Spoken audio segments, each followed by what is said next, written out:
ঠান্ডা হাওয়া ঘরে প্রবেশ করল। জানলার সামনে দাঁড়িয়ে একটা সিগারেট ধরিয়ে সানি বলল, এরকম খাবার আগে কখনো খাইনি আমি। আর কেমন হাওয়া দিচ্ছে দেখ, ফ্যানের কোনো প্রয়োজনই নেই। গ্রামের মানুষগুলো কত ভালো বলতো, চেনা নেই জানা নেই, তবুও কত খাতির করছে আমাদের। এই গ্রামের মানুষগুলো সত্যি খুব ভালো। বিশেষত একজনকে তো আমার বেশ ভালো লেগেছে। উফ উফ উফ উফ। তাই না? কার কথা বলছিস বলতো? তুমি খেয়াল করনি তাই জানো না, ওই রাস্তা দিয়ে আস্তে আস্তে একটা বেশ সুন্দরী, মানে ওই একটা বেশ টপকা ফিগার যুক্ত বউ আমাদের পাশে পাশে আসছিল। আমার সাথে একবার কয়েকবার চোখাচোখিও হয়েছে।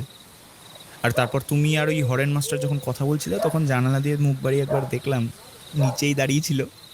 কিছুক্ষণ তাকানোর পর একটা চোখের ইশারা করে চলে গেল। কি বলো গুরু? বঙ্গের বধূ, বুক ভরা মধু।